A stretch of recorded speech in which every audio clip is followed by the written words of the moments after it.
ಬಾಂಧವರೇ, ಹೊಸಕುಡಲ್ನ ನೇರ ಪ್ರಸಾರ ಕಾರ್ಯಕ್ರಮ. ಈ ಕಾರ್ಯಕ್ರಮದಲ್ಲಿ ಅನುದಾನ ರಹಿತ ಶಾಲೆಗಳ ಸಮಸ್ಯೆ, ಕೊರೋನಾದಿಂದ ಲಾಕ್ಡೌನ್ನಿಂದ ಅನುದಾನ ರಹಿತ ಶಾಲೆಗಳು ಯಾವ ರೀತಿ ಸಮಸ್ಯೆಯನ್ನು ಎದುರಿಸ್ತಾ ಇವೆ ಎನ್ನುವ ಬಗ್ಗೆ ಈ ಮಾತುಕತೆಯಲ್ಲಿ ನಾವು ವೀಕ್ಷಕರೊಂದಿಗೆ ಮಾತನಾಡಲಿಕ್ಕಿದ್ದೇವೆ. ನಮ್ಮೊಂದಿಗೆ ಈ ಮಾತುಕತೆಯಲ್ಲಿ ಸಹಕರಿಸ್ತಾ ಇದ್ದಾರೆ ಅನುದಾನ ರಹಿತ ಶಾಲೆಗಳ ಒಕ್ಕೂಟ, ಇದರ ದಕ್ಷಿಣ ಕನ್ನಡ ಮತ್ತು ಉಡುಪಿ ಜಿಲ್ಲೆ ಅವಿಭಜಿತ ಜಿಲ್ಲೆಗಳ ಒಕ್ಕೂಟದ ಅಧ್ಯಕ್ಷರಾಗಿರುವಂತಹ doctor Rotarian Manjunath S Revankar ಅವರು ಸೂರಜ್ ಎಜುಕೇಷನ್ ಟ್ರಸ್ಟ್ನ ಅಧ್ಯಕ್ಷರಾಗಿಯೂ ಸೂರಜ್ ಎಜುಕೇಷನಲ್ ಶಿಕ್ಷಣ ಸಂಸ್ಥೆಯನ್ನು ನಡೆಸುತ್ತಿರುವವರು ಉಡುಪಿನಲ್ಲಿ ಗ್ರಾಮೀಣ ಪರಿಸರದಲ್ಲಿ. ಅವರನ್ನು ಎಲ್ಲ ವೀಕ್ಷಕ ಬಂಧುಗಳ ಪರವಾಗಿ ಸ್ವಾಗತಿಸ್ತಾ ಇದ್ದೇನೆ. ನಮಸ್ಕಾರ ರೇವಣ್ಕರ್ ಅವರಿಗೆ.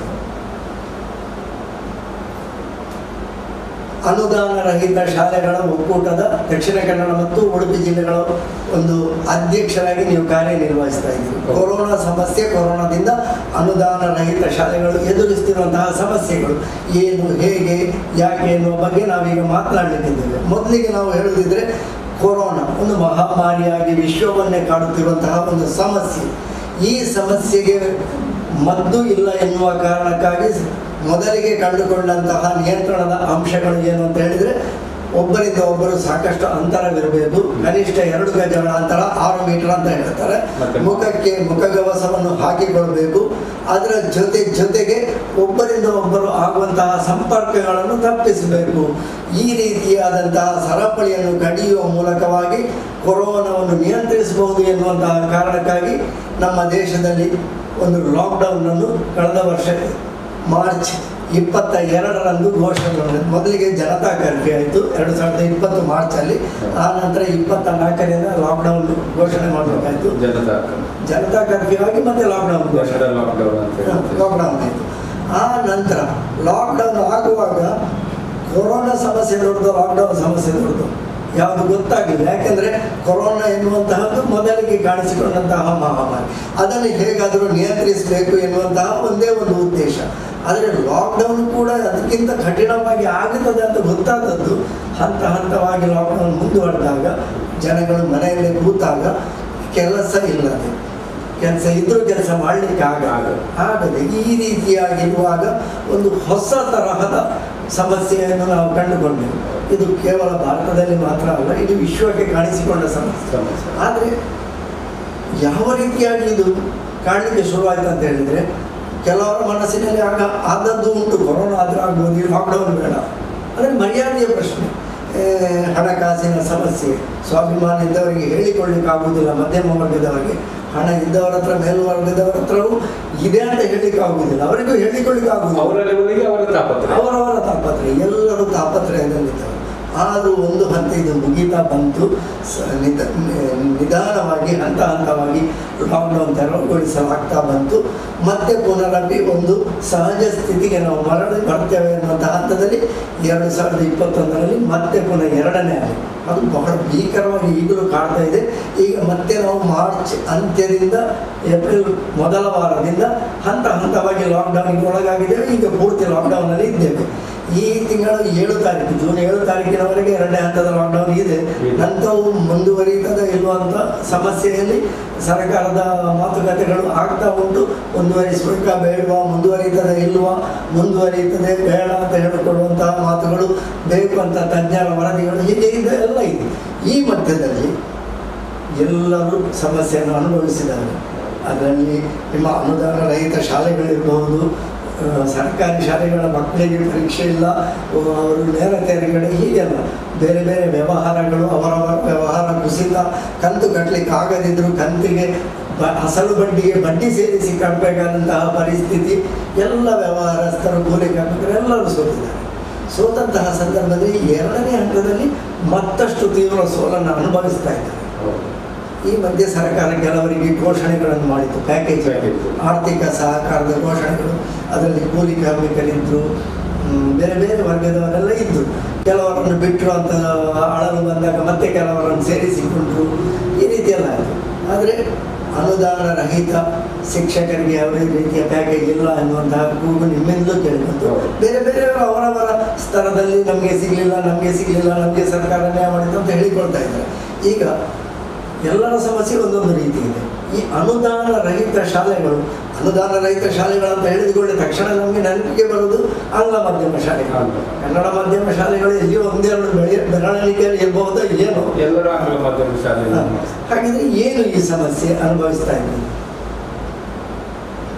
2 ವರ್ಷದಿಂದ ಈ ಕೊರೋನಾ ಮಹಾಮಾರಿಗೆ ಒಂದು ಶಿಕ್ಷಣ ಸಂಸ್ಥೆ ಭಾಳ ಕಷ್ಟದಲ್ಲಿದೆ. ಯಾಕಂತ ಹೇಳಿದರೆ 2 ವರ್ಷದಿಂದ ಶಾಲೆ ಬಂದಾಗಿದೆ. ಬೇರೆ ಫೀಲ್ಡ್ಗಳು ಸ್ವಲ್ಪ ದಿವಸ ಬಂದಾಗಿತ್ತು, ಮತ್ತು ಸ್ಟಾರ್ಟ್ ಆಯಿತು, ಬೇರೆ ಬೇರೆ ಕಾರಣದಿಂದ ಸ್ಟಾರ್ಟ್. ಆದರೆ ಶಾಲೆ ಮಾತ್ರ, ಶಿಕ್ಷಣ ಮಾತ್ರ ಭಾಳ ವಂಚಿತವಾಗಿದೆ. ಯಾಕಂದರೆ ದೇಶ ಉದ್ಧಾರ ಆಗಬೇಕಾದ್ರೆ ಶಿಕ್ಷಣಕ್ಕೆ ಬಹಳ ಮಹತ್ವ ಹೋಗಬೇಕು. ಶಿಕ್ಷಣ ಇಲ್ಲದಿದ್ದರೆ ದೇಶ ಉದ್ಧಾರ ಆಗೋದಕ್ಕೆ ಸಾಧ್ಯವೇ ಇಲ್ಲ. ಯಾಕಂದರೆ ಯಾವ ಮಕ್ಕಳ ಒಂದು ಮನಸ್ಥಿತಿ ಒಳ್ಳೆಯದಾಗಬೇಕಾದ್ರೆ ಶಿಕ್ಷಣವೇ ಇಂಪಾರ್ಟೆಂಟ್. ಹೇಗೆ ತಾಯಿ ಮನೆಯಲ್ಲಿ ಹೇಗೆ ದೇವರು, ಹಾಗೆ ಶಿಕ್ಷಕರು ಸ್ಕೂಲಲ್ಲಿ ಮಕ್ಕಳಿಗೆ ದೇವರಾಗಿರ್ತಾರೆ. ಯಾಕಂದರೆ ಗುರುವಿನ ಗುಲಾಮನಾಗುವ ತನಕ ದೊರೆಯದನ್ನು ಅಂತೀವಿ. ಅಂಥ ಪರಿಸ್ಥಿತಿಯಲ್ಲಿ ಆದರೂ ನಮ್ಮ ಅನುದಾನ ರಹಿತ ಶಾಲೆ ಶಿಕ್ಷಕರು ಶಾಲೆ 2 ವರ್ಷದಿಂದ ಬಂದಿದ್ರು, ಶಾಲೆಗೆ ಬಂದು ಬೋರ್ಡ್ನಲ್ಲಿ ಕಲಿಸಿ ಯೂಟ್ಯೂಬ್ನಲ್ಲಿ ಅದನ್ನು ಫೀಡ್ ಮಾಡಿಕೊಂಡು ಮಕ್ಕಳಿಗೆ ಕಲಿಸುವಂಥ ಒಂದು ಪರಿಸ್ಥಿತಿಯಲ್ಲಿ ನಾವಿದ್ದೇವೆ. ಯಾಕಂತ ಹೇಳಿದರೆ ಮೊದಲು ಏನಾಗ್ತಿತ್ತು ಅಂತ ಹೇಳಿದರೆ ಮಕ್ಕಳು ಶಾಲೆಗೆ ಕ್ಲಾಸಿಗೆ ಬರ್ತಾಯಿದ್ರು, ಕ್ಲಾಸ್ನಲ್ಲಿ ನಾವು ಕಲಿಸ್ಬೋದು. ಈಗ ಹಾಗಲ್ಲ. ಟೀಚರ್ಸ್ ಅದರಲ್ಲಿ ಪರಿಣಿತರಾಗಿ ಬಂದು ಶಾಲೆಯಲ್ಲಿ ಮಕ್ಕಳಿದ್ದಂಗೆ ಬೋರ್ಡಲ್ಲಿ ಕಲಿಸಿ ಮತ್ತು ಯೂಟ್ಯೂಬ್ನಲ್ಲಿ ಕಲಿಸಿ ಅದನ್ನು ಪರಿಣಿತ ಮಾಡೋದು ಬಹಳ ಕಷ್ಟ. ಅದು ಲಾಕ್ಡೌನ್ ಟೈಮ್ನಲ್ಲಂತೂ ಮಕ್ಕಳು ಟೀಚರ್ಸ್ನವ್ರಿಗೆ ಬಂದು ಒಂದು ಶಾಲೆಯಲ್ಲಿ ಕಲಿಸೋದು ಅಂತ ಹೇಳಿದರೆ ಅದರಂಥ ಒಂದು ದೊಡ್ಡ ಪರಿಸ್ಥಿತಿ, ಕಷ್ಟದ ಪರಿಸ್ಥಿತಿ ಯಾವುದಿಲ್ಲ. ಯಾಕಂತ ಹೇಳಿದರೆ ಶಿಕ್ಷಣದಲ್ಲಿ ಯಾರು ಮುಂದೆ ಬರ್ತಾರೆ ಈ ಸಮಾಜದಲ್ಲಿ ಒಂದು ಗಣ್ಯ ವ್ಯಕ್ತಿಯಾಗಲಿಕ್ಕೆ ಸಾಧ್ಯ ಇದೆ. ಒಂದು ಜೀವನ ನಡೆಸಬೇಕಾದ್ರೆ ಶಿಕ್ಷಣ ಬಹಳ ಇಂಪಾರ್ಟೆಂಟ್. 2 ವರ್ಷದಲ್ಲಿ ಯಾವುದೇ ಸರ್ಕಾರ ಶಿಕ್ಷಣದ ಬಗ್ಗೆ ಗಮನ ಕೊಟ್ಟಿಲ್ಲ. ಯಾಕೆ ಕೊಟ್ಟಿಲ್ಲ ಅಂತ ನನಗೆ ಗೊತ್ತಾಗ್ತಾ ಇದೆ. ಯಾಕಂದರೆ ದೇಶ ನಮ್ಮದು ಅಭಿವೃದ್ಧಿ ದೇಶ ಆಗಬೇಕಾದ್ರೆ ಶಿಕ್ಷಣಕ್ಕೆ ಮಹತ್ವ ಕೊಟ್ಟರೆ ಮಾತ್ರ ಅದು ಅಭಿವೃದ್ಧಿ ದೇಶ ಆಗ್ತದೆ. ನಾವು ಈಗ ಪ್ರೈವೇಟ್ ಶಾಲೆಯವರು ಪ್ರತಿ ಮಕ್ಕಳಿಗೆ ನಾವು ಇಂಡಿವಿಜುವಲ್ ಸ್ಮಾರ್ಟ್ ಕ್ಲಾಸ್ನಿಂದ ಕಲಿಸಿ ಆ ಮಕ್ಕಳನ್ನು ತರಬೇತಿ ಮಾಡ್ತಾ ಇದ್ದಾರೆ. ಇಂಥ ಪರಿಸ್ಥಿತಿಯಲ್ಲಿ ಟೀಚರ್ಸ್ಗೆ ಒಂದು ಸಂಬಳ ಕೊಡದಿದ್ದರೆ ಹೇಗೆ ಸಾಧ್ಯ? ಟೀಚರ್ಸ್ಗೂ ಜೀವನ ನಡೆಸಬೇಕು. ಟೀಚರ್ಸ್ ಜೀವನ ನಡೆಸದಿದ್ದರೆ ಸಾಧ್ಯ ಇಲ್ಲ. ಅಂಥ ಪರಿಸ್ಥಿತಿಯಲ್ಲಿ ಈ ಸಲ ಗೌರ್ಮೆಂಟ್ ಹೇಳಿತು ಫೀಸ್ನಲ್ಲಿ 30% ಡಿಸ್ಕೌಂಟ್ ಮಾಡಿ ಅಂತ. ನಾವು 2ನೇ ಅಲೆ ಬಂದಾಗ ಗೌರ್ಮೆಂಟ್ ಒಂದು ಹೇಳಿತು ಫೀಸನ್ನು ಜಾಸ್ತಿ ಮಾಡ್ಬೋದು, ಆದಷ್ಟು ಎಷ್ಟು ಕಮ್ಮಿ ಆಗ್ತದೆ ಅಷ್ಟು ಫೀಸನ್ನು ಕಮ್ಮಿ ಮಾಡಿ ಶಾಲೆಯನ್ನು ನಡೆಸೋದು. ನಾವು ಆಲ್ರೆಡಿ 10% 20% ಡಿಸ್ಕೌಂಟ್ ಮಾಡಿ ಫೀಸನ್ನು ಫಿಕ್ಸ್ ಮಾಡಿದ ಮೇಲೂ ಸುಧಾ ಮತ್ತೆ 30% ಡಿಸ್ಕೌಂಟ್ ಮಾಡಿ ಅಂತ ಹೇಳಿ ಏನು ಮಾಡಿ ಸಾಧ್ಯ?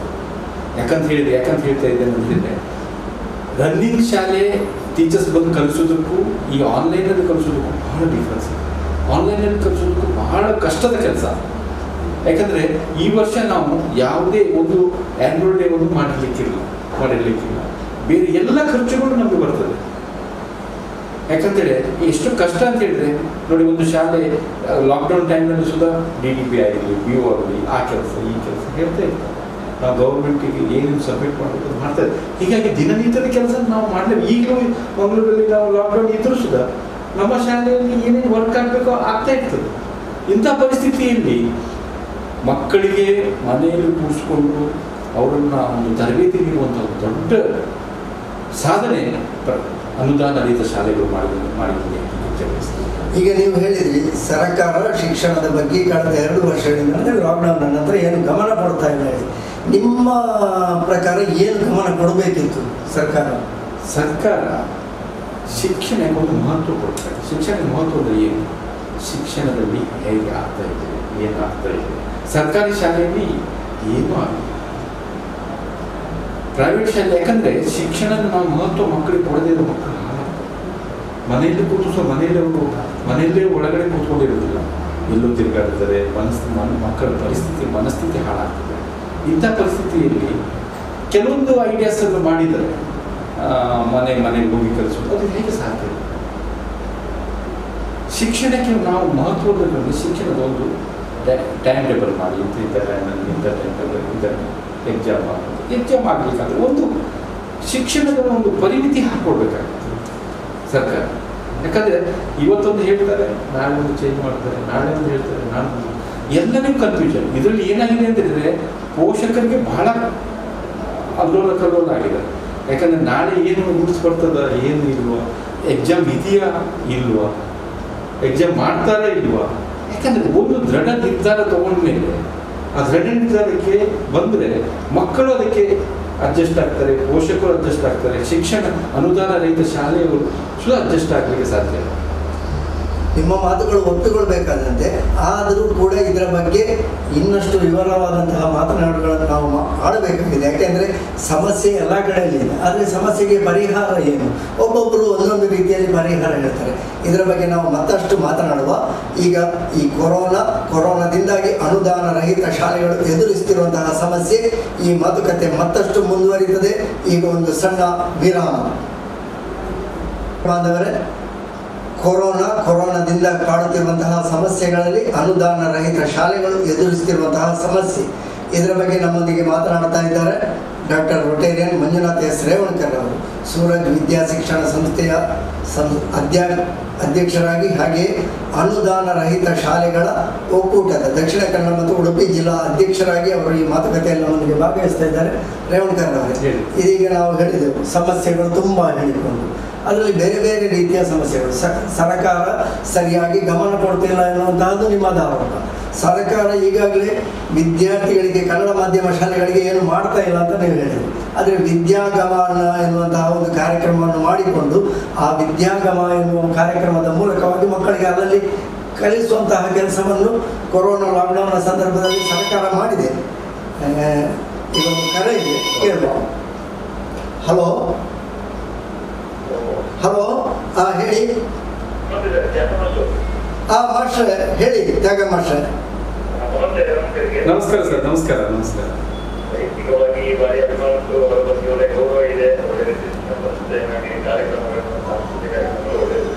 ನಮಸ್ತೆ ಸರ್. ನಮಸ್ತೆ. ನಮಸ್ತೆ ಸರ್. ವಿಶೇಷವಾಗಿ ನಾನು ಶಿಕ್ಷಕರ ಸಂಘದ ಪ್ರತಿನಿಧಿಯಾಗಿ ಶಿಕ್ಷಕರ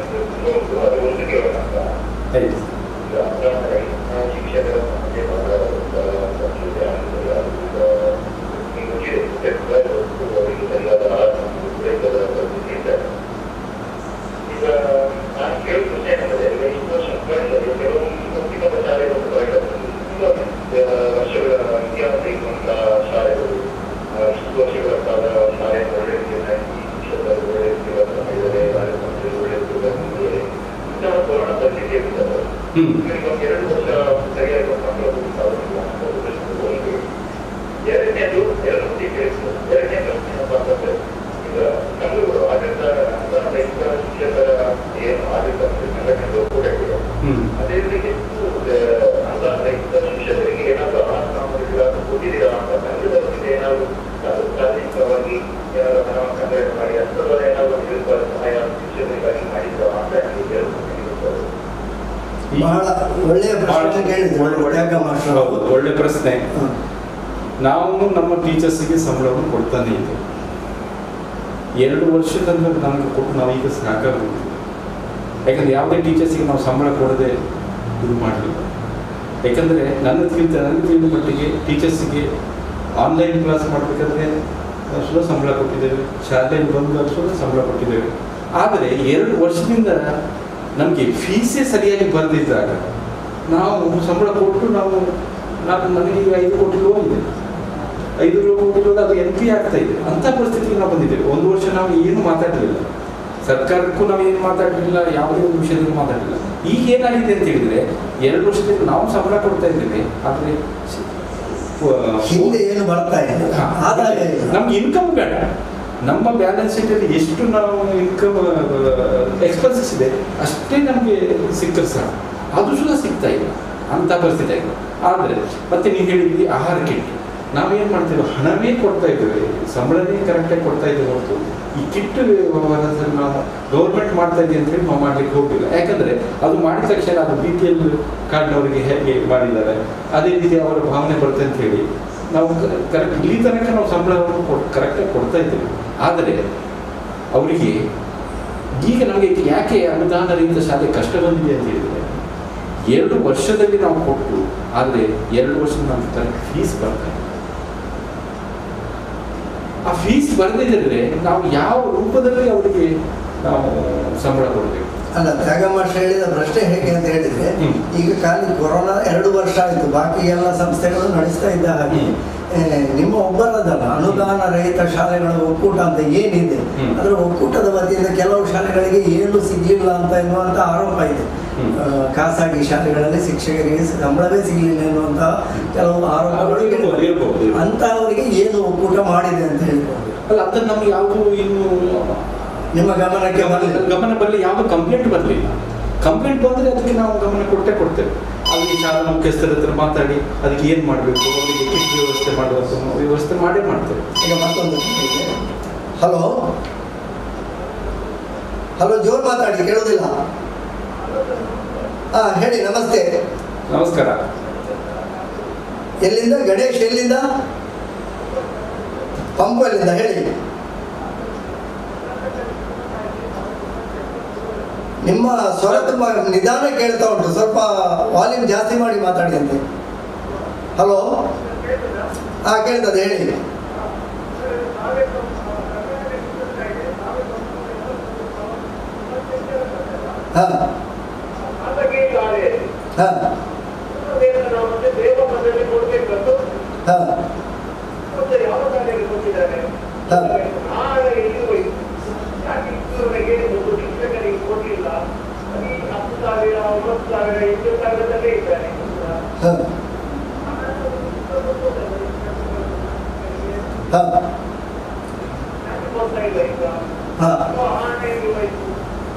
ಇದು ಒಳ್ಳೆ ಪ್ರಶ್ನೆ ಗಣೇಶ್ ಅವರೇ, ವಂದನೆಗಳು ನಿಮ್ಗೆ. ಈಗ ಯಾರು ಪರ್ಮನೆಂಟ್ ಆಗಿದ್ದಾರೆ ಅವರಿಗೆ ಮೂಲ ವೇತನ ಸುಲಭ ಕೊಡ್ತಾ ಇದ್ದಾರೆ ಎಲ್ಲ ಶಾಲೆ. ಯಾರು ಪರ್ಮನೆಂಟ್ ಆಗಿದೆ ಟೆಂಪರರಿ, ಏನಾಗಿದೆ ಟೀಚರ್ಸು ಈಗ 1 ವರ್ಷ ಇಲ್ಲಿ ಬರ್ತಾರೆ, ನೆಕ್ಸ್ಟ್ ಇಲ್ಲಿ ಚೇಂಜ್ ಆಗ್ತಾರೆ. ಪರ್ಮನೆಂಟ್ ಇದ್ದವರಿಗೆ ಮೂಲ ವೇತನ ಸಿಗ್ತದೆ. ಅದರಲ್ಲಿ ಏನು ಮೂಲ ವೇತನ ಕೊಡುವುದಿಲ್ಲ ಅಂತೇಳಿ ಯಾವುದೇ ಖಾಸಗಿ ಶಾಲೆಯವರು ಹೇಳುವುದು ಅವರ ಅಂದರೆ ಆ ಹಣವನ್ನು ಈಗ ಉಳಿದ ಹಣವನ್ನಾದ್ರೆ ಈ ಟೈಮಲ್ಲಿ ಕೊಡ್ಬೋದು, ಕಮ್ಮಿ ಕೊಟ್ಟ ಹಣವನ್ನು ಅಂತೇಳಿ ಅವರು ಹೇಳುವುದಿಲ್ಲ. ಕಮ್ಮಿ ಯಾರಿಗೂ ನಾವು ಕೊಡ್ತಾ ಇಲ್ಲ. ಅವ್ರವ್ರಿಗೆ ತಕ್ಕಂತೆ BA ಇದ್ದವರಿಗೆ, BSc BA ಇದ್ದವರಿಗೆ, ಅನುಭವ ಶಿಕ್ಷಕರಿಗೆ ಅದ್ರ ತಕ್ಕಂತೆ ಅವರಿಗೆ ನಾವು ಸಂಬಳ. ಉದಾಹರಣೆ ಕೊಟ್ಟದ್ದು 8,000 9,000 ಕೊಡುವ ಶಾಲೆಗಳು ಇದೆ. ನೋಡಿ, ಈಗ ನಾವು 10,000 ರೂಪಾಯಿ ಫೀಸ್ ತಗೊಂಡು ಈಗ ಲಕ್ಷಗಟ್ಟಲೆ ಫೀಸ್ ತಗೊಂಡವರಿಗೆ ಜಾಸ್ತಿ ಕೊಡ್ಬೋದು. ನಮ್ದು ಬಜೆಟ್ ಶಾಲೆ. ಬಜೆಟ್ ಶಾಲೆಗೆ ಎಲ್ಲ ಶಾಲೆಗಳನ್ನ ಒಂದೇ ತಕ್ಕಡಿಯಲ್ಲಿ ತೂಗು ಹಾಕ್ಲಿಕ್ಕೆ ಆಗುದು. ಕೆಲವೊಂದು ಶಾಲೆ ಈಗ ನಮ್ಮ ಶಾಲೆ ನಾವು ಡೊನೇಷನ್ ಇಲ್ಲದೆ ಶಾಲೆ ನಡೆಸ್ತಾ ಇದ್ದೀವಿ. ಡೊನೇಷನ್ ಇಲ್ಲ, ಏನಿಲ್ಲ. ಆದರೂ ನಾವು ಶಾಲೆ ಫೀಸ್ ಪಡೆದೇ ನಾವು ಏನು ನಮಗೆ ಬೇರೆ ಮೂಲ ಇನ್ಕಮೇ ಇಲ್ಲ. ಅಂಥ ಪರಿಸ್ಥಿತಿಯಲ್ಲಿ ನಾವು ಹೇಗೆ ಇದು ಮಾಡಲಿಕ್ಕೆ ಸಾಧ್ಯ? ಈಗ ಕೆಲವೊಂದು ಜನ LKG ಸುಧಾ 5 ಲಕ್ಷ ತಗೊಳ್ಳೋರು ಇದ್ದಾರೆ, 2 ಲಕ್ಷ ತಗೊಳ್ಳೋರು ಇದ್ದಾರೆ. ಅಂಥ ಶಾಲೆಗಳು ಬೇರೆ. ಈಗ ನಮ್ಮಂಥ ಬಜೆಟ್, ಅದಕ್ಕೆ ಗೌರ್ಮೆಂಟ್ ನಾನು ಸರ್ಕಾರಕ್ಕೆ ಹೇಳೋದೇನೆಂದರೆ ಎಲ್ಲ ಶಾಲೆಗಳು ಒಂದೇ ತಕ್ಕಡಿಗೆ ತುಂಬ ಹಾಕ್ಬಾರ್ದು. ನೋಡಬೇಕು ಯಾವ ಶಾಲೆಯಲ್ಲಿ ಏನು ಮಾಡಿದ್ದಾರೆ, ಏನು ಪರಿಸ್ಥಿತಿ ಇದೆ ನೋಡಿಕೊಂಡು ಅದಕ್ಕೆ ತಕ್ಕಂತೆ ಸರ್ಕಾರ ಗಮನ ಕೊಡಬೇಕು. ನೀವು ಆಗ ಹೇಳುವಾಗ ಹೇಳಿದ್ರಿ ಸರ್ಕಾರದ ಕೆಲವು ನಿಯಮಗಳು ಗೊಂದಲ ಆಗುತ್ತಾ ಉಂಟು, ಒಂದೊಂದು ನಿರ್ಧಾರ ದಿವಸಕ್ಕೊಂದು ನಿರ್ಧಾರ ಬರ್ತದೆ ಹೇಳಿಕೊಂಡು. ಇದು ಎಲ್ಲ ಕ್ಷೇತ್ರದಲ್ಲೂ ಇವೆ. ಈವನ್ ಲಾಕ್ಡೌನ್ನಲ್ಲೂ ಕೂಡ ಈ ಗೊಂದಲಗಳನ್ನು ನಾವು ಸರ್ಕಾರದ ನಿಯಮಗಳಲ್ಲಿ ಕಂಡಿದ್ದೇವೆ. ಬೆಳಿಗ್ಗೆ ಒಂದು ನಿಯಮ ಬಂದರೆ ರಾತ್ರಿ ಮತ್ತೊಂದು ನಿಯಮ ಬರ್ತದೆ, ಮಾರನೇ ದಿವಸಕ್ಕೆ ಅದು ಬದಲಾಗ್ತದೆ. ಒಂದು ಸಲ ಹೇಳ್ತಾರೆ ಬೆಳಿಗ್ಗೆ 6 ಗಂಟೆಯಿಂದ 12 ಗಂಟೆವರೆಗೆ ಅವಕಾಶ ಅಂತ ಹೇಳಿಕೊಂಡು, ಒಂದು ದಿವಸ ಬಿಟ್ಟಾಗ ಹೇಳ್ತಾರೆ ಇಲ್ಲ 6ರಿಂದ 9ರವರೆಗೆ ಮಾತ್ರ ಹೇಳಿ, ಮತ್ತೊಂದು ದಿವಸ ಹೇಳ್ತಾರೆ 6ರಿಂದ 10 ಗಂಟೆವರೆಗೆ. ಈ ರೀತಿಯ ಗೊಂದಲಗಳನ್ನು ಕಾಣ್ತೇವೆ. ಈ ಗೊಂದಲಗಳೆಲ್ಲ ಸರ್ಕಾರ ಮಾಡ್ತದೆ ಅಂತ ಹೇಳುವಾಗ ನಾವು ಎಲ್ಲವನ್ನು ಸರ್ಕಾರದ ಮೇಲೆ ಆರೋಪ ಮಾಡಲಿಕ್ಕೆ ಆಗುವುದಿಲ್ಲ. ಸಹಜವಾಗಿ ಸರ್ಕಾರ ಮಾಡುವುದು ಗೊಂದಲ, ಜನಸಾಮಾನ್ಯರಿಗೆ ತೊಂದರೆ ಆಗ್ತದೆ ನಾವು. ಆದರೆ ಸರ್ಕಾರ ಕೂಡ ಕೊರೋನಾದಂತಹ ಸಮಸ್ಯೆಯನ್ನು ನಿಯಂತ್ರಿಸುವಾಗ ತುಂಬ ಸಮಸ್ಯೆಗಳನ್ನು ಎದುರಿಸ್ತದೆ. ಈಗ ಸರ್ಕಾರವನ್ನು ನಾವಿಲ್ಲಿ ಸಮರ್ಥಿಸುವುದಲ್ಲ, ಆದರೆ ಸರ್ಕಾರಕ್ಕೆ ನಾವು ಬ್ಲೇಮ್ ಮಾಡುವುದಲ್ಲ. ಎಲ್ಲರೂ ಇದನ್ನು ಎದುರಿಸ್ತಾ ಇದ್ದಾರೆ. ಯಾರಿಗೆ ಇದನ್ನು ಹೇಗೆ ಸರಿಯಾಗಿ ನಿಭಾಯಿಸಬೇಕಂತ ಗೊತ್ತಾಗ್ತಾ ಇಲ್ಲ. ಈ ಸಂದರ್ಭದಲ್ಲಿ ಸರ್ಕಾರವನ್ನೇ ದೂರುವುದ ಬದಲು ನಾವೇನು ಪರ್ಯಾಯ ಮಾಡಬಹುದು ಅಂತ ಹೇಳಿಕೊಂಡು, ಈಗ ಶಿಕ್ಷಣ ಕ್ಷೇತ್ರದಲ್ಲಿ ನಾವೇನು ಪರ್ಯಾಯ ಮಾಡಲಿಕ್ಕಾಗುವುದಿಲ್ಲ. ಸರ್ಕಾರ ಏನು ಹೇಳ್ತದೆ, ಏನು ಪರಿಮಿತಿ ಹಾಕೊಂಡಿದೆ ಅದರ ಪ್ರಕಾರ ನಾವು ಹೋಗಬೇಕು. ಇಲ್ಲಿ ಏನಾಗಿದೆ ಅಂತ ಹೇಳಿದರೆ, ನಾವು ಎಲ್ಲ ಈಗ ಅನುದಾನ ರಹಿತ ಶಾಲೆಯವರು ಎಲ್ಲ ಮಕ್ಕಳಿಗೆ ಯೂಟ್ಯೂಬ್ ಮುಖಾಂತರ ಎಲ್ಲ ಶಿಕ್ಷಣವನ್ನು ಕೊಟ್ಟು ಅವರು ಎಕ್ಸಾಮಿಗೆ ರೆಡಿ ಆಗಬೇಕು ಅಂತ ಪರಿಸ್ಥಿತಿ ಇರಲಿ.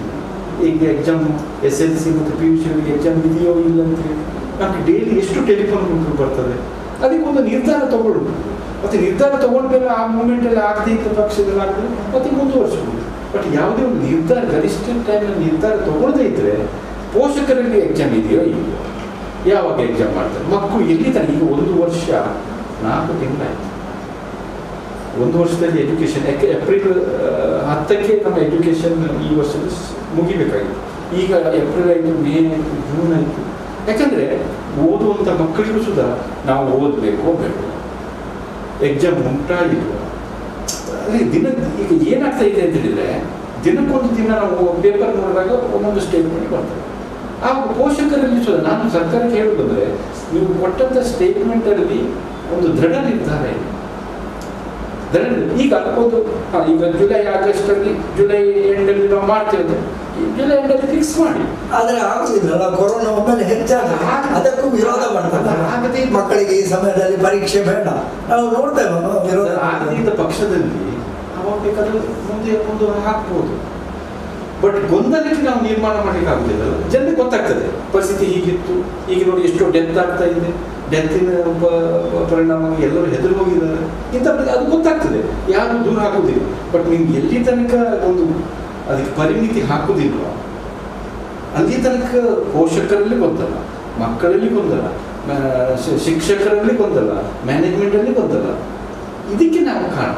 ಗೌರ್ಮೆಂಟ್ನವರು ಏನು ಮಾಡಲಿಲ್ಲ ನಾನು ಹೇಳೋದಿಲ್ಲ, ಗೌರ್ಮೆಂಟ್ ಮಾಡಿದ ಒಂದು ದೃಢ ನಿರ್ಧಾರ ಮಾಡಿ. ಈಗ SLC ಮತ್ತು PUC ಒಂದು ದೃಢ ಡೇಟ್ ಫಿಕ್ಸ್ ಮಾಡಿ. ಆ ಟೈಮಲ್ಲಿ ಆಗ್ತಿದ್ದು ಮತ್ತೆ ದೇವರ ಇಚ್ಛೆ. ನಿಮ್ಮ ವಿಷಯ ಅರ್ಥ ಆಯ್ತು, ಒಂದು ದೃಢ ನಿರ್ಧಾರ ಇಂತಹ ಸಮಯದಲ್ಲಿ ನಾವು ಮಾಡ್ತೇವೆ. ಅದನ್ನು ಆಗಾಗ ಹೇಳ್ತಾ ಇರ್ತಾರೆ ಶಿಕ್ಷಣ ಸಚಿವರು, ಆದ್ರೂ ಆ ಮೂಮೆಂಟ್ ಅಲ್ಲಿ ಮತ್ತೆ ಪೋಸ್ಟ್ಪೋನ್ ಆಗುದು ಬಿಡುದು ಅದು ದೇವರೇ. ಅಂಜನ ವರದಿ ಬಾಕಿ ಅವರೆಲ್ಲ ವರದಿಗಳನ್ನು ನೋಡಿಕೊಂಡಾಗ ಈಗ ಒಮ್ಮೆ ಜೂನ್ 21ಕ್ಕೆ SSLC ಪರೀಕ್ಷೆ ಮತ್ತು PUC ಪರೀಕ್ಷೆ ಎಲ್ಲ ನಿಗದಿಯಾಗಿತ್ತು. ಜೂನ್ 21ಕ್ಕೆ SSLC ಪರೀಕ್ಷೆ ಇತ್ತು, ಮೇ ಕೊನೆಯ ವಾರದಲ್ಲಿ ಇದು PUC ಪರೀಕ್ಷೆ ನಿಗದಿಯಾಗಿತ್ತು, 2ನೇ ವರ್ಷದ PUC ಅವರಿಗೆ.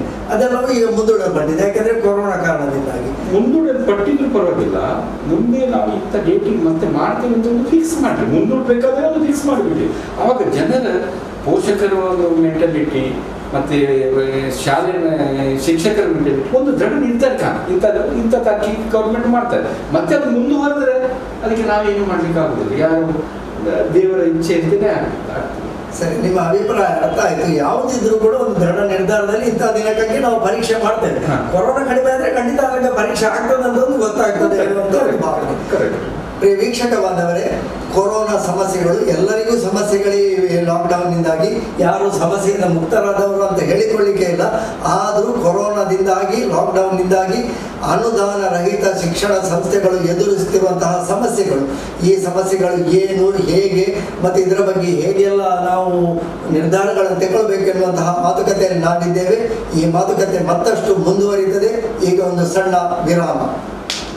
ಆತ್ಮೀಯ ವೀಕ್ಷಕ ಬಾಂಧವರೇ, ಹೊಸಕೂರಲ್ನ ನೇರ ಪ್ರಸಾರ ಕಾರ್ಯಕ್ರಮದಲ್ಲಿ ಕೊರೋನಾದಿಂದಾಗಿ ಎದುರಿಸುತ್ತಿರುವಂತಹ ಸಮಸ್ಯೆಗಳಲ್ಲಿ ಅನುದಾನ ರಹಿತ ಶಾಲೆಗಳು ಎದುರಿಸುತ್ತಿರುವಂತಹ ಸಮಸ್ಯೆ, ಈ ಶಿಕ್ಷಣ ಸಂಸ್ಥೆ, ಶಾಲೆಗಳ ಸಮಸ್ಯೆ, ಇದರ ಬಗ್ಗೆ ನಮ್ಮೊಂದಿಗೆ ಮಾತನಾಡ್ತಾ ಇದ್ದಾರೆ ಸೂರಜ್ ಎಜುಕೇಷನ್ ಟ್ರಸ್ಟ್ನ ಅಧ್ಯಕ್ಷರು, ಅನುದಾನ ರಹಿತ ಶಾಲೆಗಳ ಒಕ್ಕೂಟದ ದಕ್ಷಿಣ ಕನ್ನಡ ಜಿಲ್ಲಾ ಮತ್ತು ಉಡುಪಿ ಜಿಲ್ಲಾ ಒಕ್ಕೂಟದ ಅಧ್ಯಕ್ಷರು doctor rotarian Manjunath S Revankar ಅವರು. ಹಾಗೆ ಈಗ ನಮ್ಮೊಂದಿಗೆ ಈ ಮಾತನಾಡಲಿಕ್ಕೆ ಕರೆಯಲ್ಲಿ ಕಾಯ್ತಾ ಇದ್ದಾರೆ ಡಾಕ್ಟರ್ ಎಂ ಮೋಹನ್ ಆಳ್ವಾರ್ ಅವರು. ಆಳ್ವಾಸ್ ಶಿಕ್ಷಣ ಸಂಸ್ಥೆಯ ಅಧ್ಯಕ್ಷರಾಗಿ ಶಿಕ್ಷಣ ಕ್ಷೇತ್ರದಲ್ಲಿ ವಿಶೇಷ ಹೆಸರು ಪಡೆದಂತಹ ಮೋಹನ್ ಆಳ್ವಾರ್ ಈಗ ನಮ್ಮ ಕರೆಯಲ್ಲಿ ನಮ್ಮೊಂದಿಗಿದ್ದಾರೆ.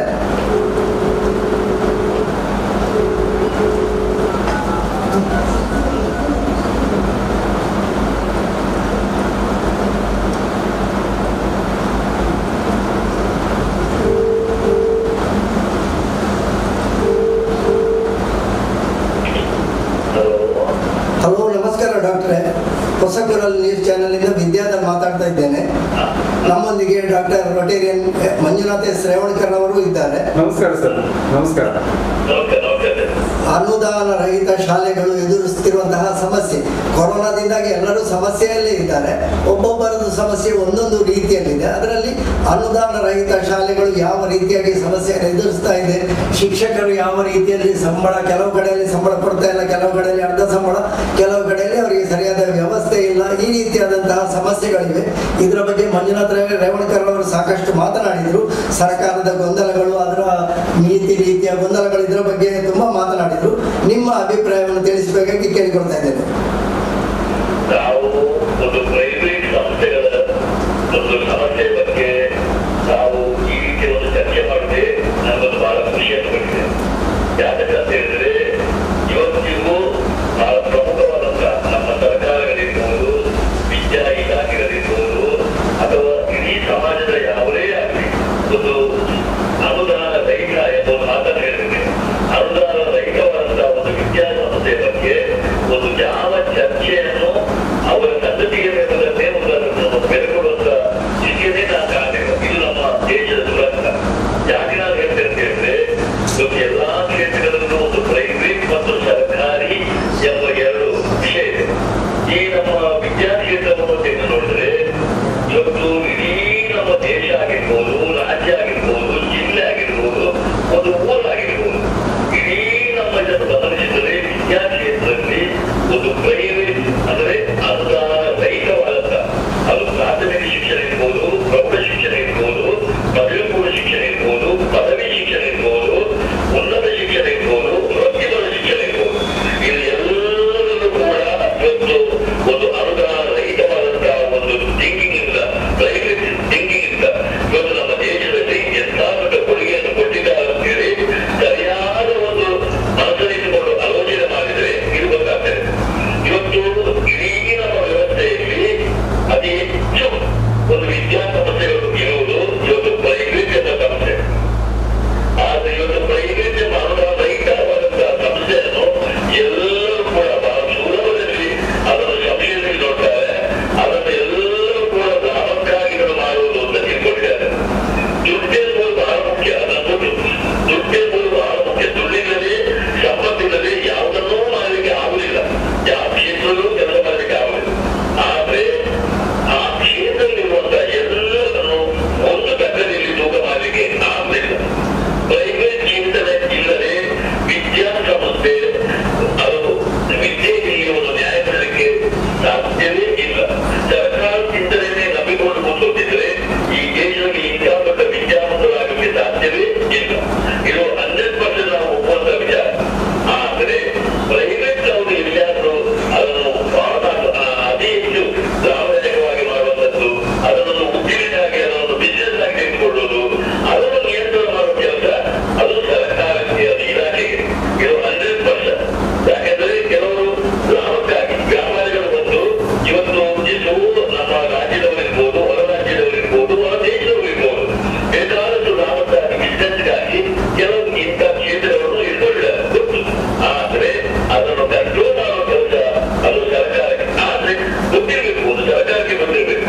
ಒಂದು ಪ್ರಾಥಮಿಕವಾದ ಶಿಕ್ಷಣವನ್ನು ಕೊಡ್ಬೇಕಾದ್ರೆ, ಒಂದು ಪ್ರೌಢ ಶಿಕ್ಷಣ ಕೊಡ್ಬೇಕಾದ್ರೆ, ಪದವಿ ಪೂರ್ವ ಶಿಕ್ಷಣ ಕೊಡ್ಬೇಕಾದ್ರೆ, ಬೇರೆ ಬೇರೆ ರೀತಿಯ ಪದವಿಯನ್ನು ಕೊಡ್ಬೇಕಾದ್ರೆ, ಉನ್ನತ ಶಿಕ್ಷಣ ಕೊಡ್ಬೇಕಾದ್ರೆ, ವೃತ್ತಿಪರ ವೈದ್ಯಕೀಯ ಕ್ಷೇತ್ರಕ್ಕೆ ಒಂದು ಹೋಗ್ಬೇಕಾದ್ರೆ ಇದಕ್ಕೆಲ್ಲ ಎಷ್ಟೆಷ್ಟು ಖರ್ಚು ಬರ್ತದೆ ಅಂತ ಹೇಳಿ ಸರ್ಕಾರಕ್ಕೆ ತಿಳ್ಕೊಳ್ಳಿಕ್ಕೆ ಏನ್ ಕೆಲಸ ಇದೆ? ಒಂದು ಸರ್ಕಾರ ಕೂಡ ಪ್ರಾಥಮಿಕ ಶಿಕ್ಷಣ ಮಾಡ್ತದೆ.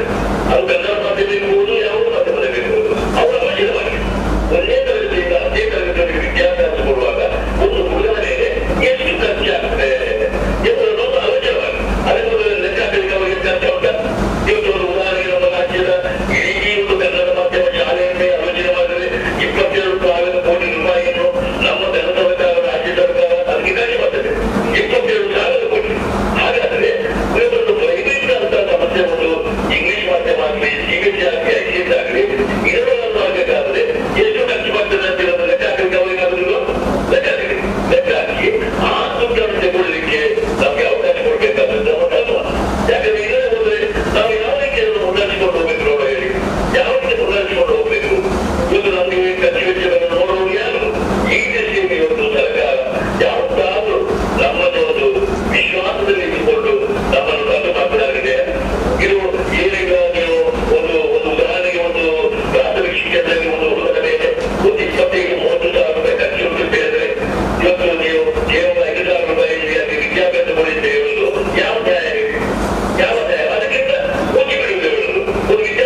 ಹೇಳಿದ್ರಿ ಡಾಕ್ಟರ್ ಮೋಹನ್ ಆಳ್ವರೇ, ಸಾಧಾರಣವಾಗಿ ಎಲ್ಲರ ಭಾವನೆ ಹೇಗೆ ಅಂತ ಹೇಳಿದರೆ,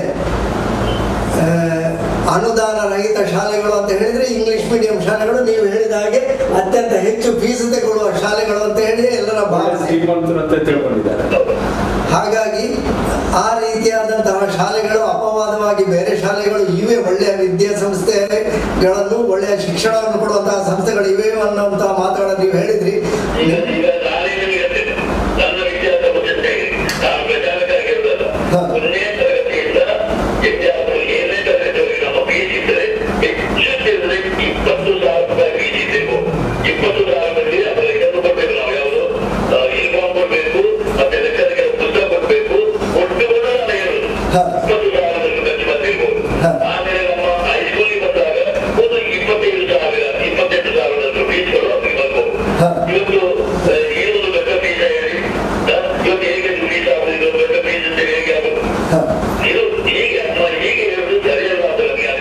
ಅಲ್ಲ, ನೀವು ಹೇಳುವಂತಹ ಪ್ರಕಾರ ಸರ್ಕಾರವೇ ಒಂದು ಸರಿಯಾದಂತಹ ನಿರ್ಧಾರ ತಗೊಂಡು ಇಷ್ಟಿಷ್ಟು ಫೀಸ್ಗಳನ್ನು ನೀವು ಕೊಡಬೇಕು ಅಂತ ಹೇಳಿಕೊಂಡು ಎಲ್ಲ ಶಾಲೆಗಳಿಗೆ ಒಂದು ಆದೇಶ ಕೊಡಬೇಕಂತ ನೀವು ಹೇಳುವಂತಹ ಮಾತುಗಳು.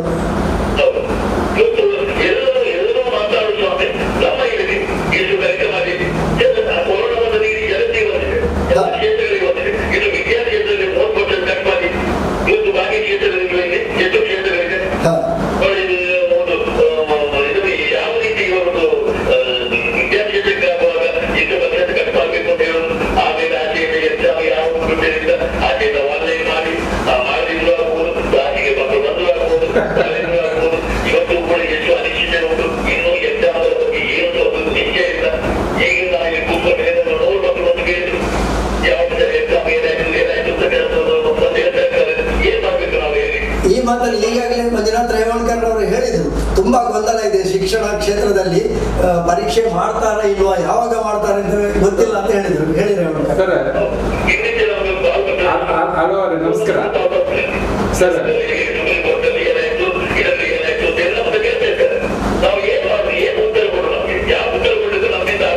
ಈಗ ನೀವು ಹೇಳಿದ ಪ್ರಕಾರ ಈಗ ತಿನ್ನುವಂತ ಸಾಮಾನಿಗೆ ಮತ್ತೆ ಪೆಟ್ರೋಲ್ ಡೀಸೆಲ್ ಅದಕ್ಕೆಲ್ಲ ರೇಟ್ ಜಾಸ್ತಿ ಮಾಡ್ತಾರೆ, ಆದ್ರೆ ಶಿಕ್ಷಣ ಕ್ಷೇತ್ರ ಮಾತ್ರ ಫೀಸ್ ಕಮ್ಮಿ ಮಾಡಿ ಅಂತ ಹೇಳ್ತಾರೆ.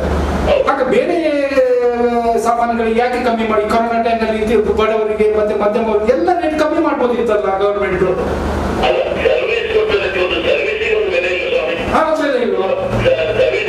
ಇದು ಈಗ ನೀವು ಹೇಳಿದ ಮಾತು ಜನರಿಗೂ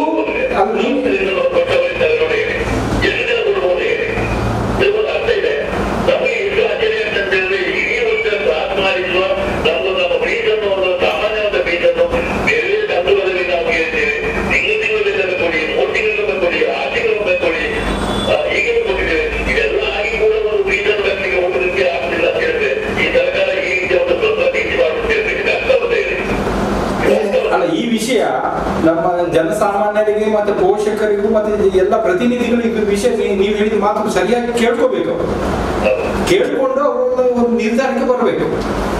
ಅದು ಬಹಳ ಒಳ್ಳೆ ಮಾತು ಹೇಳಿದ್ರಿ ಮೋಹನ್ ಅವರೇ. ನಮಸ್ಕಾರ. ನಮಸ್ಕಾರ ಮೋಹನ್ ಅವರೇ, ಇಷ್ಟು ಹೊತ್ತು ನಮ್ಮ ಈ ಹೊಸಕೊರಲ ನೇರ ಪ್ರಸಾರ ಕಾರ್ಯಕ್ರಮದಲ್ಲಿ ನಮಗೆ ಒಳ್ಳೆಯ ಮಾತುಗಳನ್ನು ಹೇಳಿದ್ರಿ. ಶಿಕ್ಷಣ ಸಂಸ್ಥೆಗಳು, ಅದರಲ್ಲೂ ಅನುದಾನ ರಹಿತ ಶಿಕ್ಷಣ ಸಂಸ್ಥೆಗಳು ಯಾವ ರೀತಿಯಾಗಿ ಸವಾಲಿನಲ್ಲಿ ಪೈಪೋಟಿಯಾಗಿ ಒಳ್ಳೆಯ ಶಿಕ್ಷಣವನ್ನು ನೀಡ್ತಾ ಇವೆ, ಸೇವೆಗೆ ಕೊಡುವಂತಹ ಮೌಲ್ಯವನ್ನು ಸರ್ಕಾರ ಕನಿಷ್ಠ ಗುರುತಿಸಬೇಕು ಎನ್ನುವಂತಹ ಮಾತನ್ನು ಹೇಳಿದ್ರಿ. ನಮ್ಮ ಈ ಮಾತಿಗಾಗಿ ವಂದನೆಗಳನ್ನು ಸಲ್ಲಿಸ್ತಾ ಈಗ ಒಂದು ಸಣ್ಣ ವಿರಾಮದ ನಂತರ ಈ ಮಾತುಕತೆ ಮತ್ತಷ್ಟು ಮುಂದುವರಿಯುತ್ತದೆ.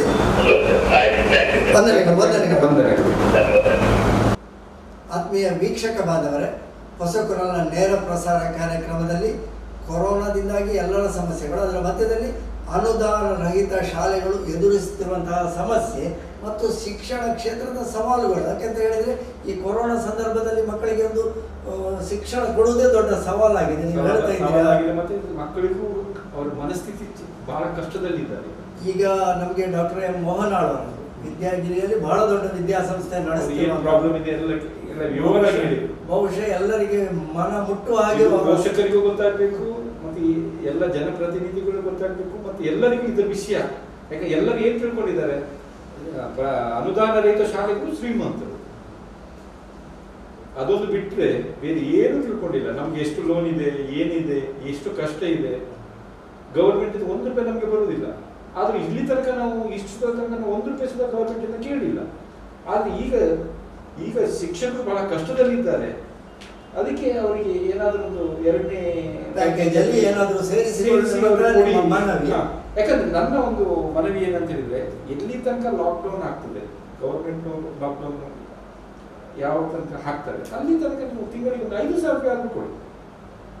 ಎಲ್ಲ ಕ್ಷೇತ್ರಕ್ಕೆ ಕೊಡ್ತಾ ಇದ್ದಾರೆ. ಯಾಕಂದ್ರೆ ಶಿಕ್ಷಣಕ್ಕೆ ಶಿಕ್ಷಣ ಕ್ಷೇತ್ರಗಳಿಗೆ ತಿಂಗಳಿಗೆ ಅಂತಲ್ಲ, ಒಂದು ಸಲ ಪ್ಯಾಕೇಜ್ ಅಂತ ಹೇಳಿಕೊಂಡು 2,000 3,000. ಲಾಕ್ಡೌನ್ ಇದು 2 ವರ್ಷದಿಂದ ನಾವು ಶಿಕ್ಷಕರಿಗೆ ಸಂಬಳ ಕೊಟ್ಟಿದ್ದೇವೆ. ಫೀಸ್ ಬರ್ದಿದ್ರು ಸಂಬಳ ಕೊಟ್ಟಿದ್ದೇವೆ.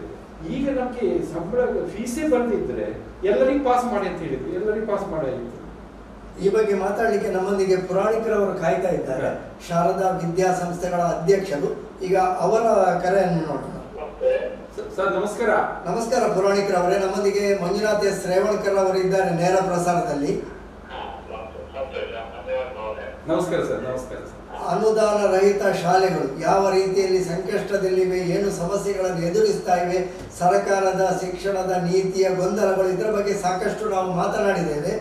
ನಮ್ಮೊಂದಿಗೆ ಡಾಕ್ಟರ್ ಮೋಹನ್ ಆಳ್ವರ್ ಅವರು ಕೂಡ ಅವರ ಅಭಿಪ್ರಾಯವನ್ನು ಹಂಚಿಕೊಂಡ್ರು. ಬಹಳ ಒಂದು ಒಳ್ಳೆಯ ಅಭಿಪ್ರಾಯವನ್ನು ಕೊಟ್ಟರು.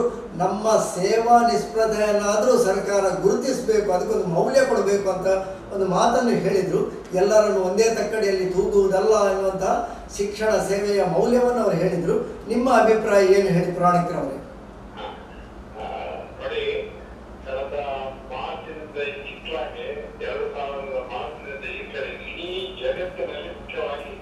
ಜನಜೀವನವನ್ನು ಸಂಪೂರ್ಣ ಅಧೋಗತವಾಗಿ ಕೊರೋನಾ ಮಾಡಿದೆ. ಅದರಲ್ಲಿ ಮುಖ್ಯವಾಗಿ ನಮ್ಮ ಮುಂದಿನ ಜನಾಂಗ, ಭಾವಿ ಜನಾಂಗ, ನಮ್ಮ ಮಕ್ಕಳು, ಮುಂದಿನ ಮಕ್ಕಳು, ನಮ್ಮ ಭವಿಷ್ಯ. ನಾವು ಇವತ್ತು ಏನಾದರೂ ಕೆಲಸ ಮಾಡುತ್ತಿದ್ರೆ ನಮ್ಮ ಮುಂದಿನ ಜನಾಂಗ, ನಮ್ಮ ಭವಿಷ್ಯ ಒಳ್ಳೆದಾಗಬೇಕಿದ್ರೆ ನಮ್ಮ ಮಕ್ಕಳಿಗೆ ಯೋಗ್ಯ ಶಿಕ್ಷಣ ಕೊಡಬೇಕು ಅಥವಾ ಯೋಗ್ಯ ನಿಷ್ಠೆಯನ್ನು ಹೆಚ್ಚಿಕೊಳ್ಬೇಕು ಎನ್ನುವಂತಹದ್ದು ನಮ್ಮ ಹಿರಿಯರ ಒಂದು ಆದ್ಯ ಕರ್ತವ್ಯ. ಈ 1.5 ವರ್ಷದ ಇತ್ತೀಚಿನ ಬೆಳವಣಿಗೆಯಲ್ಲಿ ಇಡೀ ನಮ್ಮ ರಾಷ್ಟ್ರದಲ್ಲಿ ಅದನ್ನು ಮುಖ್ಯವಾಗಿ ಕರ್ನಾಟಕದಲ್ಲಿ ನಾವು ಹೇಳುತ್ತಿದ್ರೆ ಶಿಕ್ಷಣ ಕ್ಷೇತ್ರಕ್ಕೆ ಅಮೋಘವಾದಂತಹ ಸೇವೆಯನ್ನ ಅನುದಾನ ರಹಿತ ಶಾಲೆಗಳು ಕೂಡ ಮಾಡ್ತಾ ಇದೆ. ಸರ್ಕಾರ ಮಾಡ್ತದೆ. ಸರ್ಕಾರದಲ್ಲಿ ಒಂದು ಇತಿಮಿತಿ ಇದೆ. ಪಟ್ಟಣಗಳಲ್ಲಿ ಮತ್ತು ಚಿಕ್ಕ ಚಿಕ್ಕ ನಗರಗಳಲ್ಲಿ ಅನುದಾನ ರಹಿತ ಶಾಲೆಗಳಾಗಲಿ, ಇಂಗ್ಲಿಷ್ ಮೀಡಿಯಂ ಆಗಲಿ, CBSE ಇಂಗ್ಲಿಷ್ ಶಾಲೆಗಳಾಗಲಿ ಬಹಳ ಪ್ರಮುಖವಾಗಿಕೊಂಡಿರುತ್ತಾ ಇದೆ. ಇತ್ತೀಚೆಗೆ ಸ್ವಲ್ಪ ಸಮಯದಿಂದ ಜನಗಳಲ್ಲಿ ಒಂದು ಕೆಟ್ಟ ಭಾವನೆಯನ್ನು ಉಂಟು ಮಾಡುವಂತ ಒಂದು ಪ್ರಯತ್ನ ಕೆಲವು ಮಾಡ್ತಾ ನಡೀತಾರೆ. ಅದೇನು ಅಂದ್ರೆ, ಖಾಸಗಿ ಶಾಲೆಗಳು ವ್ಯಾಪಾರಿಗಳಿಗೆ ಮಾಡ್ತವೆ, ಹಣ ತೋರಿಸ್ತವೆ, ಈ ರೀತಿಯ ಒಂದು ಅಭಿಪ್ರಾಯವನ್ನು ಕೊಡ್ತಕ್ಕಂಥ ಕೆಲವು ವಿದ್ಯಮಾನಗಳು ನಮ್ಮಲ್ಲಿ ನಡೆಸುತ್ತದೆ. ತುಂಬ ದುರದೃಷ್ಟಕರ. ನಮ್ಮ ಸರ್ಕಾರದ ಅಂಕೆಗಳು ಹೇಳುವ ಹಾಗೆ ಸುಮಾರು 40% ಮಕ್ಕಳನ್ನ ಅನುದಾನ ಮತ್ತು ಸರ್ಕಾರಿ ಶಾಲೆಗಳಲ್ಲಿ ವಿದ್ಯೆಗೆ ಸಾಧ್ಯ.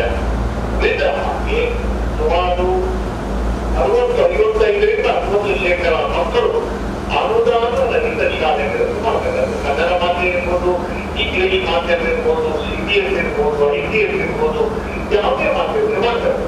ನಮ್ಮ ಕರಾವಳಿ ಜಿಲ್ಲೆಗಳನ್ನ ನಾವು ಹೋಲಿಸಿ ನೋಡುವಾಗ ಈ ಭಾಗದಲ್ಲಿ ಇರ್ತಕ್ಕಂಥ ವಿದ್ಯಾಸಂಸ್ಥೆಗಳು 100 ವರ್ಷದಿಂದ ವಿದ್ಯಾಸಂಸ್ಥೆಗಳಿಗೆ ಇತ್ತೀಚೆಗೆ ಆರಂಭವಾದಂಥ ವಿದ್ಯಾಸಂಸ್ಥೆಗಳ ಒಂದು ಸೇವನ ಮನೋಭಾವ, ಸೇವನ ದೃಷ್ಟಿಯಲ್ಲಿ ಆ ಕೆಲಸವನ್ನು ನಿರಂತರವಾಗಿ ಮಾಡ್ತಾ ಹೋಗಿದೆ. ತುಂಬಾ ಸಂಕಷ್ಟದಲ್ಲಿ ಈ ಪ್ರೈವೇಟ್ ಶಾಲೆಗಳು ತುಂಬಾ ಸಂಕಷ್ಟದಲ್ಲಿದೆ. ಆ ಸಂಕಷ್ಟಕ್ಕೆ ಕಾರಣ ಸ್ವಲ್ಪಾಂಶ ನಮ್ಮ ಯೋಜನೆ ಇಲ್ಲದಂತಹ ಕೆಲವು ಅಧಿಕಾರಿಗಳ ಹೇಳಿಕೆ, ಸುತ್ತೋಲೆಗಳು, ಸರ್ಕಾರದ ಕೆಲವು ನಿರ್ಣಯಗಳಿಂದಾಗಿ ಯಾವುದಕ್ಕೂ ನಾವು ನಿಯಂತ್ರಿಸಲಿಕ್ಕೆ ಸಾಧ್ಯ ಇಲ್ಲ. ಇವತ್ತು ಕೊರೋನಾ ಬಂದ್ರೆ ಮನೆ ಖರ್ಚು, ಊಟ ಅಥವಾ ಎಲೆಕ್ಟ್ರಿಸಿಟಿ, ಮನೆ ಬಿಲ್ಲು, ವಾಹನದ ಖರ್ಚು ಎಲ್ಲ ಯಥಾತಕ ನಡೀತಾ ಇದೆ. ಆದರೆ ಶಾಲೆಯ ಫೀಸ್ ಇದಕ್ಕೆ ಸಂಬಂಧಪಟ್ಟ ಹಾಗೆ ಒಂದು ವಿಶೇಷವಾದಂತಹ ಹುಲ್ಲು ಅಥವಾ ಬೇರೆ ಬೇರೆ ಅಭಿಪ್ರಾಯಗಳು ಕೆಲವು ಎತ್ತವರಿಂದ, ಕೆಲವು ಮಾಧ್ಯಮದ ವ್ಯಕ್ತಿಗಳಿಂದ, ಕೆಲವು ಬುದ್ಧಿಜೀವಿಗಳಿಂದ ನಡೀತಾ ಇದೆ. ನಮ್ಮ ದಿಗ್ಗಜರು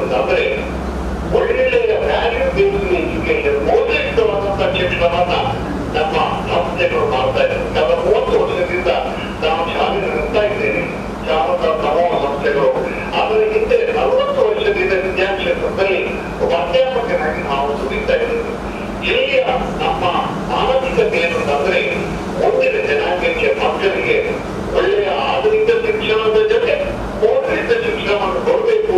ಅದು ರಾಷ್ಟ್ರೀಯತೆ, ಸಮಾಜದ ಬಗ್ಗೆ ಕಳಕಳಿ, ತಂದೆ ತಾಯಿಗಳ ಬಗ್ಗೆ ಅವರಿಗಿರ್ತಕ್ಕಂಥ ಒಂದು ಅನುಕಂಪ, ಗೌರವ ಭಾವನೆ ಇವೆಲ್ಲವನ್ನೂ ಹೇಳ್ಕೊಟ್ಟು ಮಾಡುವಂತ ಈ ವ್ಯವಸ್ಥೆ ನಮ್ಮಲ್ಲಿದೆ. ನಮ್ಮ ಪ್ರಾರ್ಥನೆ ಇಷ್ಟೇ, ಆರ್ಥಿಕ ಸಂಕಷ್ಟದಲ್ಲಿ ನಾವಿದ್ದೇವೆ.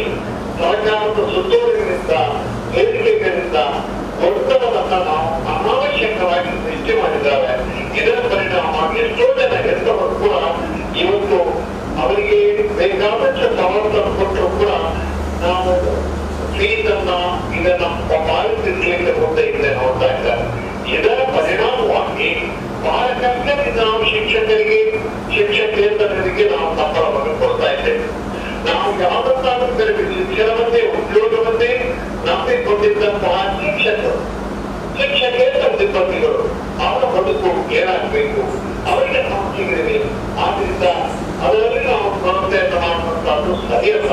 ಅದಕ್ಕೋಸ್ಕರ ಶಿಕ್ಷಣ ಸಂಸ್ಥೆಗಳು ಬದುಕಿ ಉಳಿದಿರುತ್ತವೆ ಮಾತ್ರ ಶಿಕ್ಷಣದ ವ್ಯವಸ್ಥೆ ಮುಂದಿನ ದಿನಗಳಲ್ಲಿ ಸರಿಯಾಗಿರಲಿಕ್ಕೆ ಸಾಧ್ಯ. ಆ ದೃಷ್ಟಿಯಿಂದ ನಮ್ಮ ಅನುದಾನ ರಹಿತ ಶಾಲೆಗಳನ್ನ ಸ್ವಲ್ಪ ಗೌರವದಿಂದ, ಅಭಿಮಾನದಿಂದ ಕಾಣುವಂತಹದ್ದು ಸಮಾಜಕ್ಕೂ ಅಗತ್ಯ, ಹೆತ್ತವರಿಗೂ ಅಗತ್ಯ, ವಿದ್ಯಾಲಯಕ್ಕೂ ಅಗತ್ಯ, ಸರ್ಕಾರಕ್ಕೂ ಅಗತ್ಯ ಎನ್ನತಕ್ಕಂಥ ವಿಚಾರವನ್ನ ನಾನು ಮನದಟ್ಟು ಮಾಡಲಿಕ್ಕೆ ನಾನು ಪ್ರಯತ್ನಿಸುತ್ತೇನೆ. ನಾವಂತೂ ಈ ಕರಾವಳಿ ಜಿಲ್ಲೆಗಳಲ್ಲಿ ಇರತಕ್ಕಂತಹ ಉತ್ತಮ ಶಿಕ್ಷಣ ಸಂಸ್ಥೆಗಳು ಸರ್ಕಾರಿ ಶಿಕ್ಷಣಕ್ಕೆ ಜೊತೆ ಯಾವುದೇ ಕಡಿಮೆ ಇಲ್ಲದ ರೀತಿಯಲ್ಲಿ ಸರ್ಕಾರ ಯಾವುದೆಲ್ಲ ಅಗತ್ಯ ಇದೆ ಅದರ ವ್ಯವಸ್ಥೆಯನ್ನು ಮಾಡಿದೆ ಶಿಕ್ಷಣ ಕ್ಷೇತ್ರದಲ್ಲಿ ಅದಕ್ಕೆ ಅನುಗುಣವಾಗಿ, ಅದಕ್ಕಿಂತಲೂ ಹೆಚ್ಚು ನಾವು ನಮ್ಮದೇ ವಿಧಾನದಲ್ಲಿ ನಮ್ಮ ಮುಂದಿನ ಪೀಳಿಗೆಗೆ ಯೋಗ್ಯ ಶಿಕ್ಷಣವನ್ನು ಕೊಡತಕ್ಕಂಥ ವ್ಯವಸ್ಥೆಯನ್ನ ನಮ್ಮ ಅನುದಾನ ರಹಿತ ಶಾಲೆಗಳು ಮಾಡ್ತಾ ಇವೆ. ಆ ರೀತಿಯಿಂದ ಈಗಿನ ಎರಡನೇ ಅಲೆ ಎಲ್ಲಿವರೆಗೆ ಇದು ಮುಂದುವರಿಸುತ್ತದೆ ಅನ್ನತಕ್ಕಂಥ ಹೇಳಿಕೆ ಸಾಧ್ಯ ಇಲ್ಲ. ತಂದೆ ತಾಯಿಗಳಿಗೆ ಮಕ್ಕಳನ್ನು ಮನೆಯಲ್ಲಿ ಇಟ್ಟುಕೊಂಡು ದೊಡ್ಡ ಸಮಸ್ಯೆ ಆಗಿದೆ.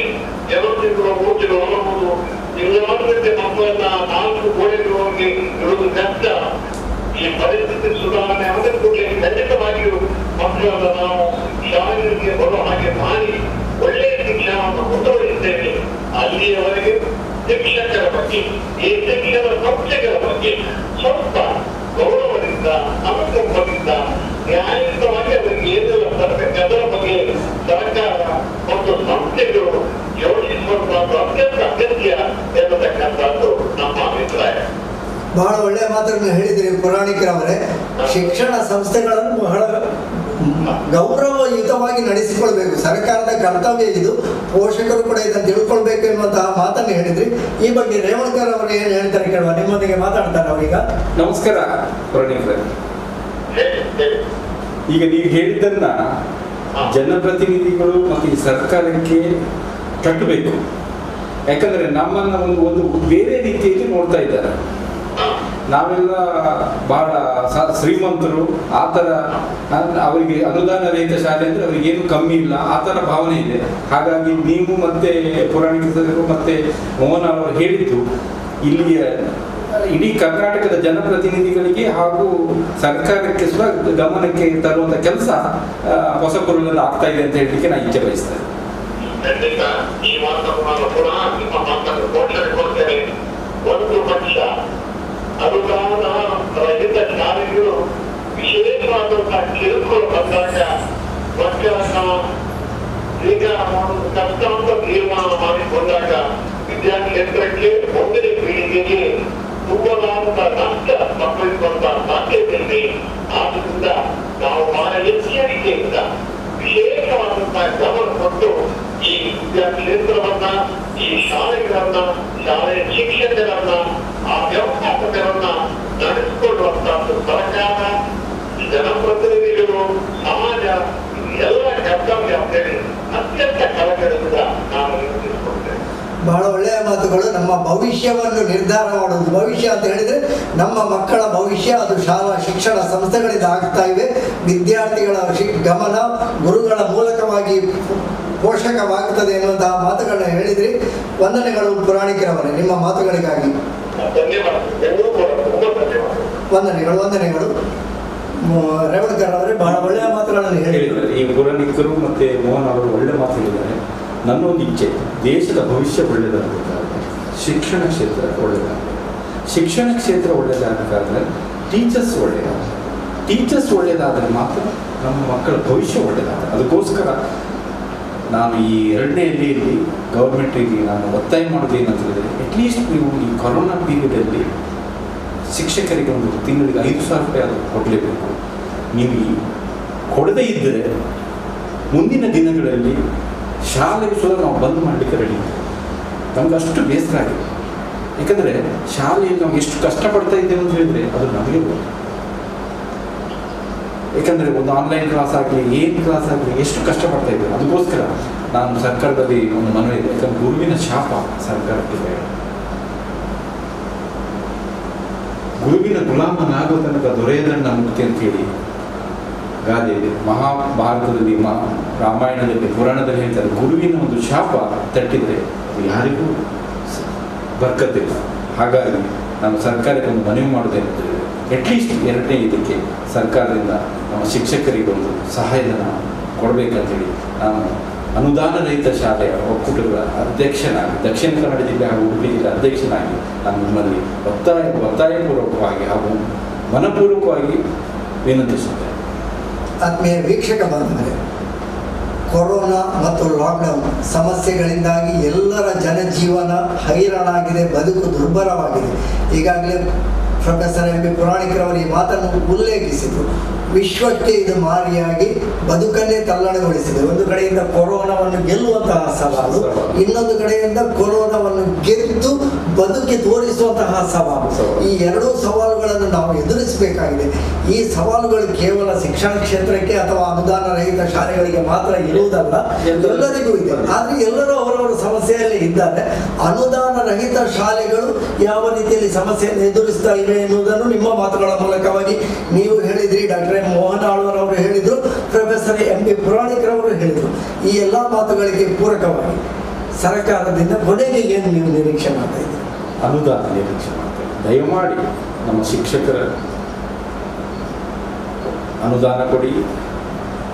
ಮತ್ತು ನಮ್ಮ ಶಾಲೆಗಳನ್ನು, ಅನುದಾನ ರಹಿತ ಶಾಲೆಗಳನ್ನು ಒಂದು ಒಳ್ಳೆಯ ರೀತಿಯಿಂದ ಗುರುತಿಸಿಕೊಂಡು ಮೌಲ್ಯಾಧಾರಿತ ಶಿಕ್ಷಣ ಕೊಡಲಿಕ್ಕೆ ನಮಗೆ ಅವಕಾಶ ಮಾಡಿಕೊಡಿ. ಮತ್ತು ಮುಂದಿನ ದಿನಗಳಲ್ಲಿ ಶಿಕ್ಷಕರಿಗೆ ಒಂದು ಒಳ್ಳೆಯದಾಗಬೇಕು. ಶಿಕ್ಷಕರು ಒಳ್ಳೆಯದಾದರೆ ಮಕ್ಕಳು ಒಳ್ಳೆಯದಾಗ್ತಾರೆ, ಮಕ್ಕಳು ಒಳ್ಳೆಯದಾದರೆ ಶಾಲೆ ಒಳ್ಳೆಯದಾಗ್ತದೆ, ಶಾಲೆ ಒಳ್ಳೆಯದಾದರೆ ದೇಶ ಒಳ್ಳೆಯದಾಗ್ತದೆ. ಇಂಥ ಒಂದು ಪರಿವಾಕ್ಯದಲ್ಲಿ ನಾನು ಸರ್ಕಾರಕ್ಕೆ ಮನವಿ ಮಾಡ್ತೇನೆ. ಇನ್ನು ನಾಡ್ದೊಳಗೆ ಒಳ್ಳೆ ಗುಡ್ ನ್ಯೂಸ್ ಸರ್ಕಾರ ಕೊಟ್ಟೆ ಅಂತೇಳಿ ನಾನು ಈ ಹೊಸಪುರ ಚಾನಲಿಂದ ನಿಮ್ಮಲ್ಲಿ ಮನವಿ ಮಾಡಿ ಮನಪೂರ್ವಕವಾಗಿ ರೀತಿಯಿಂದ ಕಳಕಳಿ ವಿನಂತಿ ಮಾಡಿದೆ. ಅಥವಾ ವೀಕ್ಷಕ ಬಾಂಧವರೇ, ಸರ್ಕಾರದ ಮುಂದೆ ತಮ್ಮ ಕಳಕಳಿಯ ವಿನಂತಿಯನ್ನು ಹೇಳಿಕೊಂಡಿದ್ದಾರೆ ನಮ್ಮ ಡಾಕ್ಟರ್ ರೊಟೇರಿಯನ್ ಎಸ್ ಮಂಜುನಾಥ್ ರೇವಣ್ಕರ್ರವರು. ಅವರ ಶಾಲೆಗಳು, ಅನುದಾನ ರಹಿತ ಶಾಲೆಗಳು ಎಲ್ಲವೂ ಬದುಕಿ ಉಳಿಯಬೇಕು. ನಮ್ಮ ಮಕ್ಕಳ ಭವಿಷ್ಯವನ್ನು ರೂಪಿಸುವಂತಹ ಶಿಕ್ಷಣ ಸಂಸ್ಥೆಗಳು ಮೋಹನ್ ಆಳ್ವರ್ ಅವರು ಹೇಳಿದ ಹಾಗೆ ಸೇವಾ ಮನೋಭಾವನೆಯಿಂದಲೇ ಕೆಲಸ ಮಾಡುವಂತಹ ಅದೆಷ್ಟೋ ಖಾಸಗಿ ಶಿಕ್ಷಣ ಸಂಸ್ಥೆಗಳು ಇವೆ. ಎಲ್ಲರನ್ನೂ ಒಂದೇ ತಕ್ಕಡಿಯಲ್ಲಿ ನೋಡಲಿಕ್ಕೆ ಆಗುವುದಿಲ್ಲ. ಅವರು ಹೇಳಿದ ಮಾತುಗಳು ಸತ್ಯ, ಅಪವಾದಗಳು ಇರಬಹುದು. ಆದರೂ ಕೂಡ ಶಿಕ್ಷಣ ಸೇವೆಯನ್ನು ಕೊಡುವಂತಹ ಶಿಕ್ಷಣ ಸಂಸ್ಥೆಗಳನ್ನು ಗುರುತಿಸುವಂತಹ ಕೆಲಸ ಆಗಬೇಕು.